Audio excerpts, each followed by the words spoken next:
বিনম্রভাবে অনুরোধ, কেউ প্রেম করো না। হবু স্বামীর সঙ্গে বচসার পর তরুণীর রহস্যজনক মৃত্যু। রাজধানীর এডিনগর থানা এলাকার বাধারঘাট শ্রীপল্লীতে এক তরুণীর রহস্যজনক মৃত্যুর ঘটনায় চাঞ্চল্যের সৃষ্টি হয়েছে। মৃতার নাম প্রিয়া দেব, ২২ বছর।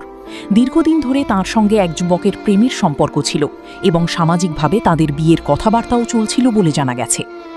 স্থানীয় সূত্রে জানা যায়, ঘটনার আগে হবু স্বামীর সঙ্গে প্রিয়ার কথা কাটাকাটি ও বচসা হয়। এরপর পরিবারের সদস্যরা বাড়ির ভেতরে তাকে অচেতন অবস্থায় দেখতে পান। বিষয়টি বুঝতে পেরে দ্রুত পুলিশকে খবর দেওয়া হয়। পুলিশ ঘটনাস্থলে পৌঁছে তরুণীকে উদ্ধার করে এবং পরবর্তীতে মৃত ঘোষণা করা হয়। মৃতদেহ ময়নাতদন্তের জন্য হাসপাতালে পাঠানো হয়েছে। তবে কী কারণে তার মৃত্যু হয়েছে তা এখনও স্পষ্ট নয়। পুলিশ জানিয়েছে, ময়নাতদন্তের রিপোর্ট হাতে পাওয়ার পর মৃত্যুর প্রকৃত কারণ সম্পর্কে নিশ্চিত হওয়া যাবে। ঘটনার তদন্ত শুরু হয়েছে এবং সমস্ত সম্ভাব্য দিক খতিয়ে দেখা হচ্ছে। এই ঘটনায় পরিবার ও এলাকাবাসীর মধ্যে শোকের ছায়া নেমে এসেছে। DD report, headlines today.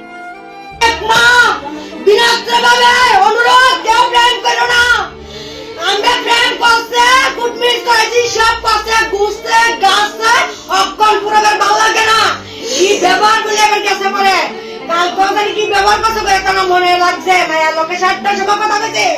তাই তো মনে দরজা খুল চারটি বের করে কখন খুলতাম না মা, বড় খুলো আমি তো জানি না এমন ঘটনা করবো। কেউ প্রেম করে না, যারা প্রেম সাচ্চা প্রেম করো তাহলে সত্যিকারের প্রেমিকারে বিচার তোমরা করবা।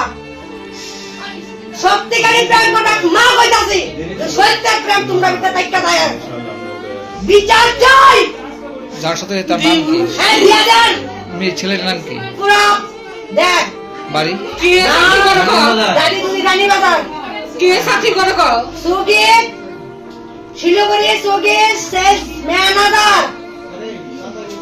তাদের কত দিনের সম্পর্ক আসতো জানতেন? 3 বছর। আপনার মেয়ের নাম কি? মেয়ের নাম প্রিয়া দেব। আমরা তারা পুরোবার মা বাবা আমরা গেছি, আমরা তারা বেদ গেছি, আমার বোনের বেদ গেছে, নন্দর বেদ গেছে, সব ঠিক। এই সব কিছু কইরা কারণ বাবা তেয়ার পেল লাইন করে কি ব্যবহার বলে করে এই দান শুনুনে গেছে মাসে আমরা গেছে না এই মাসে 10 তারিখ আইছে 12 13 সকাল 7টা সময় ডাকছি 7টা সময় বিচার করবেন, ন্যায্য বিচার চাই। আপনার মেয়ে কি করে?